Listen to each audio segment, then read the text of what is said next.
Hello, my friends. And finally, the US has fully realized that Russia is the aggressor, and today even Vance made a statement calling on Russia specifically to stop.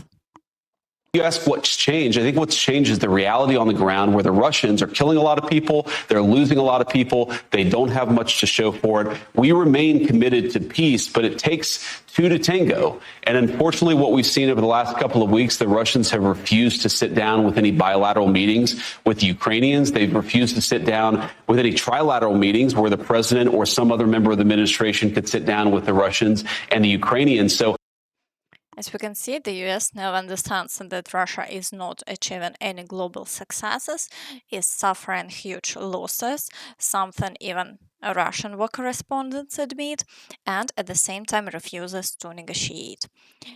Meanwhile, because Russia continues shelling Ukrainian cities, yesterday strikes were carried out on Russia's Belgorod. Preliminary reports say hits occurred near the thermal power plant, and now the city has no electricity. But Russian propaganda works so well that after the strike on the power plant, they claimed the blackout happened due to unfavorable weather conditions. Overall, the circus goes on. And NATO's Secretary General has commented on the strikes against Russian oil refineries. Putin is facing problems because of Ukrainian strikes on oil refineries, said the NATO Secretary General. According to Mark Rutte, Russia's economy, unlike China's, heavily depends on oil, so attacks on facilities in this sector strongly affect Russia's potential capabilities. At the same time, the head of the alliance noted that for now, Putin manages to keep the situation under control and avoid possible unrest caused by fuel shortages. You can see those long lines at gas stations now. If this happened in the US, there would be a revolution, but Russia for now manages to cope with it. Of course, Russia still has many partners willing to help, and not all of its refineries have been destroyed yet, but the strikes continues almost every day.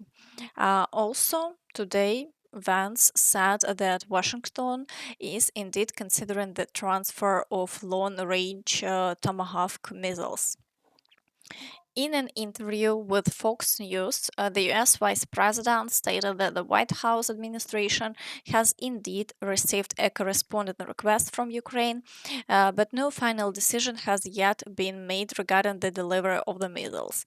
This is a question on which the President will make the final decision. The President will act in the interest of the United States of America. That is the main principle of his foreign and defense policy, which we will also apply to the question of the Tomahawks. As we can see, earlier this issue wasn't even being considered, but now it's under discussion. And if Ukraine does receive these missiles, it will become very difficult for Russia to continue this war because there will be more strikes. Now, let's move to the frontline situation and start by summarizing last week. According to foreign analysts' estimates, over the past 7 days, the Russians managed to capture 54 square kilometers, and with the gray zone included, 94 square kilometers. The Ukrainian forces liberated just over 4 square kilometers, so the advantage still remains with the Russians. Now to the Dobropillia direction. There are no major changes so far, but the Russians are assaulting Nikhanorivka and Volodymyrivka. There is one small nuance. If you look at the geolocation maps, yesterday information appeared that the Russians advanced and captured the settlement of Dorozhnia. Today, it's reported that they expand the territory they control around the village, so they effectively moving toward the town of Biletske. The Ukrainian side hasn't confirmed this information, but most likely the Russians are making gains in the Dorozhnia area, which is very bad. We're still waiting for confirmation from the Ukrainian side, but it seems cutting off this direction is still not succeeding. Here is how Ukrainian fighters describe the situation on this axis. It's changing quickly and not in our favor. Now the Russians have been able to regroup and deliver a series of counterstrikes on key points of our defense. If we don't come up with a way to cope with this problem now, we can forget all the talk about a counteroffensive and about cutting off the salient, and we should prepare for dense defense while the commanders are figuring out how to get out of this situation. In other words, we're dealing not with mere local attacks, but with a serious threat to the entire Pokrovsk Dobropillia defensive node. In the Pokrovsk direction, fighting continues on the fields around the city, and the Russians are also assaulting Krasny Lyman, Novoekonomichne, Lysivka, and pushing through in the area of Udachna, Kotliny, and Zvirove. Despite the fact that Udachna and Kotliny have long been in the red zone, Ukrainian fighters report that the last positions previously held in these villages have now been lost. The offensive phase around Udachna has effectively come to an end. The Russians managed to press down our positions and secure themselves inside the settlement. This opens the possibility for them to build further pressure toward the Pokrovsk mine management site.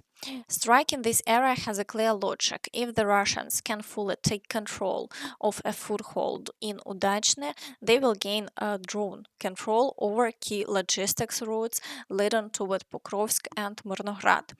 Even now, supplies to these cities are complicated, and if the Russians advance, the situation will become critical. The Russians will try to completely cut off our supply lines and put an end to the logistics issue. However, the loss of the last positions in the village doesn't globally change the situation. The front line here remains unchanged as before. If they start advancing further, then yes, serious problems will follow. Logistics in this area have long been under Russian pressure anyway, so the situation is very difficult in any case. In the Novopavlivka direction, the Russians are storming Dachne, but have made no new gains, and over the past day the front line remains unchanged. In the direction of the settlement of Pokrovske, the Russians are pushing in the area of Novoselivka and Sosnivka, while assaulting Berezove, Novogrigorivka, and Novomykolaivka. The situation is difficult, and the gray zone here is seriously expanding. However, over the past day, there have been no new changes. The fighting continues. In the Huliaipole direction, the Russians continue assaulting Poltavka, but have had no success. At the same time, videos are appearing showing Russians shelling Poltavka with fab bombs in order to destroy Ukrainian positions and attempt to capture the settlement. So the situation there remains difficult nonetheless. In the Zaporizhzhia direction, the Russians are pushing near Novodanilivka, assaulting Novoandriivka, and advancing beyond Stepove and Stepnohirsk.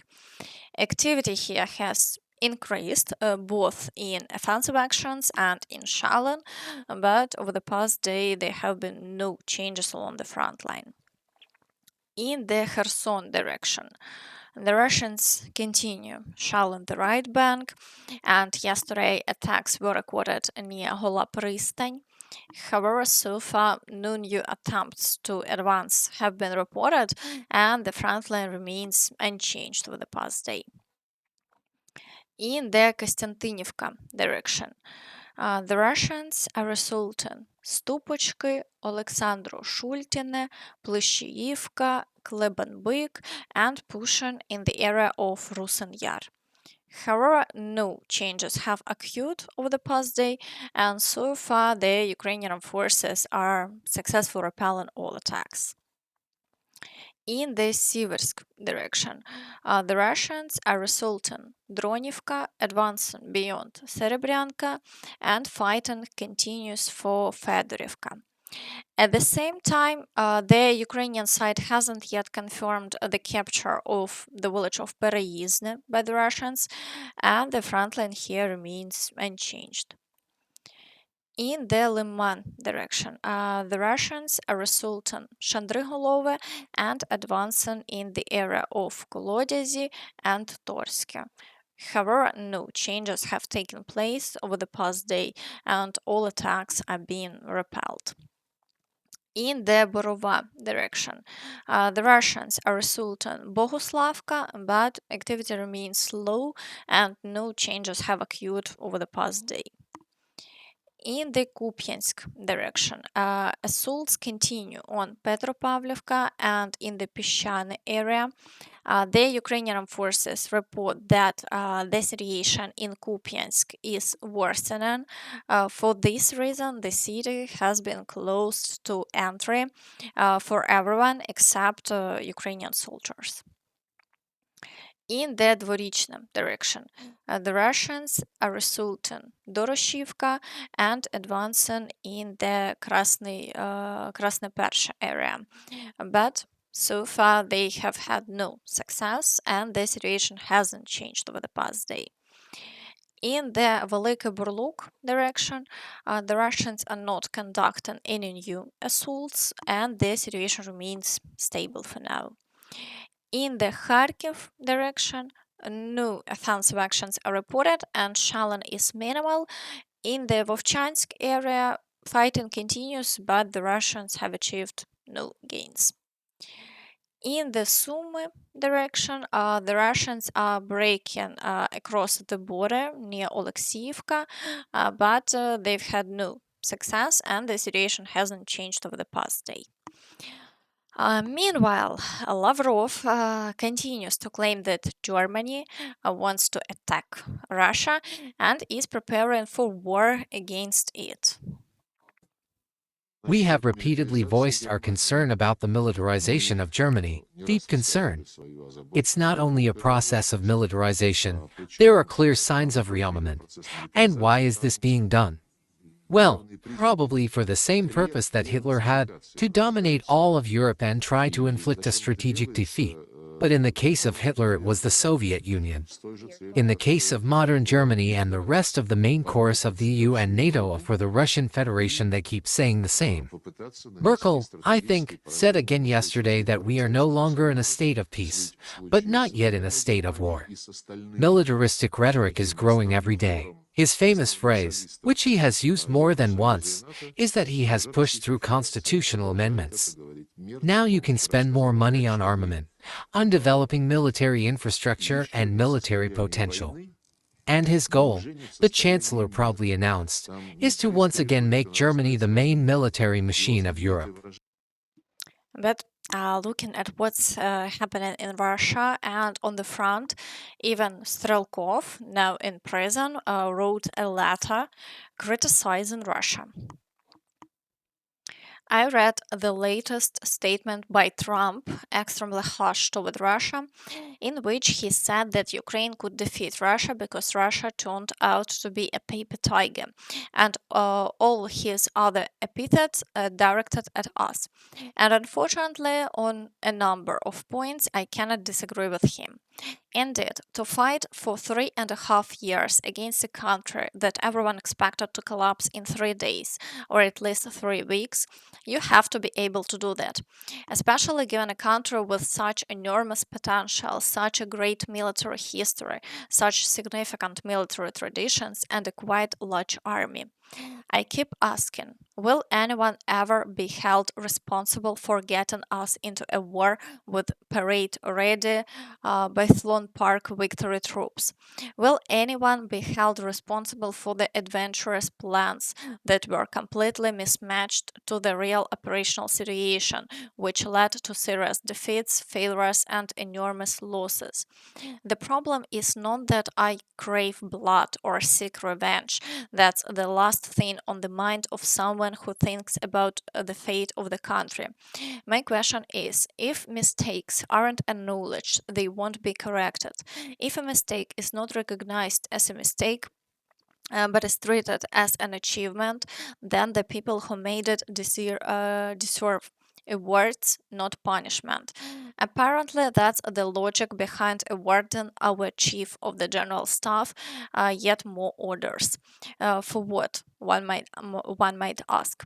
For our troops advancing at the speed of a good tortoise on some directions and then losing the same territory during enemy counterattacks, or for us trailing the enemy by a year to a year and a half in quantity, specialization, and specifics of unmanned aerial vehicles.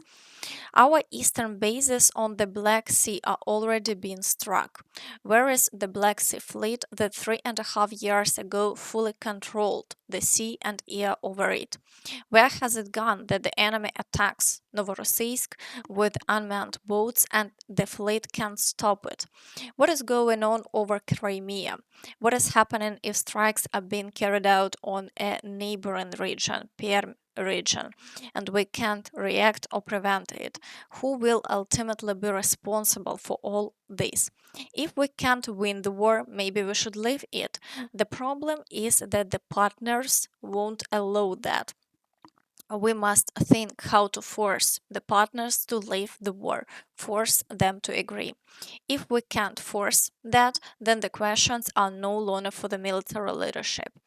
Overall, I assess the situation as extremely grave and tending to worsen. Unfortunately, I see no prospect of a swift victory over Ukraine, not at all, because nothing is being done to prepare for that victory. Friends, share your thoughts about this in the comments. And that's all from me. So please don't forget to like this video, subscribe to the channel, and hit the notification bell to stay updated on all the latest news. Thank you for watching and see you next time. Bye bye.